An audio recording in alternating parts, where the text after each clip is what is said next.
Hey, Home Care Partners, this is Coach Leslie. Just wanted to reach out to you guys just to give a little couple of words of encouragement. I know home care is not the easiest business to be in, and it can challenge you beyond belief.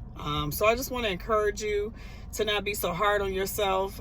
Remember, this is a journey.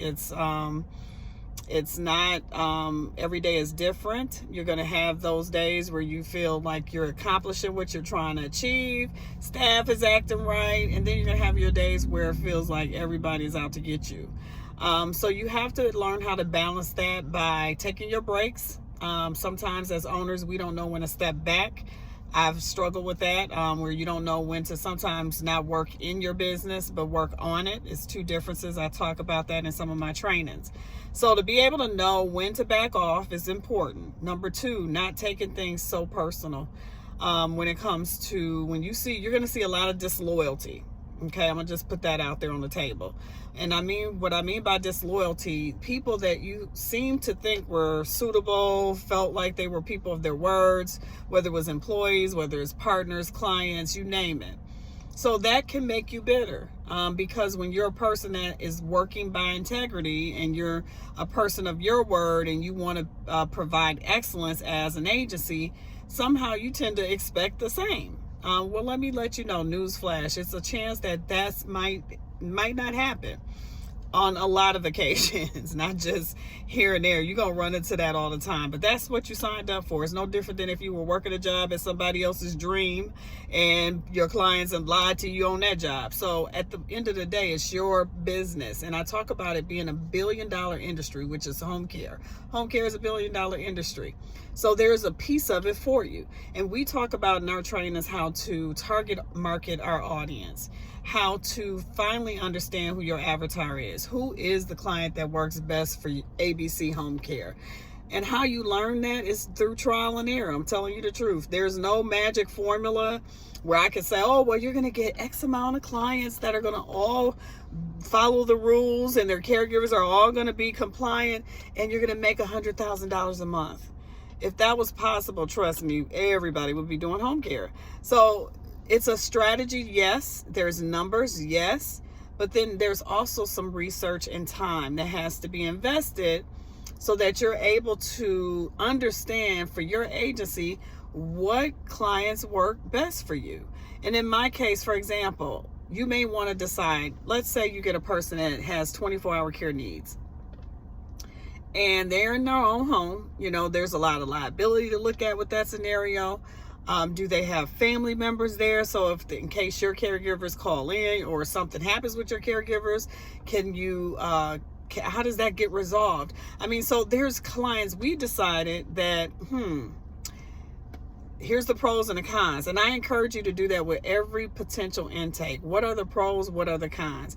If you're just taking clients based off of money, that's going to end up becoming a situation you're going to have to address, because you'll soon realize that the money may not be worth the time and effort that you're spending on servicing the client. Not to mention the mental anguish that might come with it, the headache, the wear and tear on your staff, the wear and tear on you. So the dollars may look attractive, but if you don't outweigh the pros and cons of that client, then you're going to end up blindly taking something on, not understanding how to service. Just because they have a medical necessity for the care does not necessarily mean it fits your agency. You have a lot of clients, they go from agency to agency. They don't respect authority. They feel like they're doing you a favor. So they may bring havoc and chaos to your agency, which then you begin to get exhausted. When you have 10 of those, just one can cause havoc. But imagine if your pattern of picking clients has been ineffective and you're choosing people that need maybe not an agency, but other help that you can't provide. So that's why I want to talk about that today. Is just be encouraged, find out who your avatar is, do your research, pay attention, and don't let fear drive you. That's the biggest thing I'll cap off at the end. Because when I got in this business, I let fear drive me. Now let me explain. Because I'm a person where I want to know information, so I went and talked to a lot of different people. And some of them, I believe, spent me. What I mean by spent me is they, told me not so true information. But thank God for the Spirit, because the Lord let me know what information to take in and what to discard of. So, but what happened is it developed some anxiety. So I was always really overly concerned.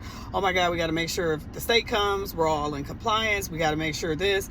And we did, and that was a number one priority and still is. However, the fear sometimes steals from you the joy of the journey, of my first 5 years in the business. And I enjoyed sometimes, true and all. But if I could do it differently, I wouldn't let fear drive me. I would let faith drive me. Will it be scary moments? Absolutely. I'm not saying that you're not going to be human, but I'm trying to give you a tip to say you're going to make mistakes and it's okay. No different than when you were at your job and you made mistakes. Either they fired you or you moved on and corrected them. I mean, at the end of the day, it's nothing to allow yourself to get hung up on small, minor, minute issues as you're growing your agency. So just make sure you know that, and that you don't forget what you got into the agency for, and you stay focused to your mission and committed to your mission. A lot of times your employees are watching you. Your clients are watching you. People in general that know about your services are watching you, and they're watching to see if you're consistent to who you say you are. And people will try you all day, every day.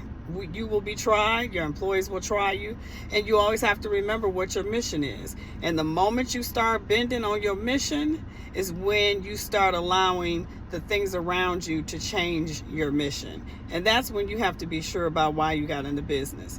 So hopefully that helps you today. Stay encouraged, home care partners. Like I said, it's a $1 billion industry. It's got a piece of it for you.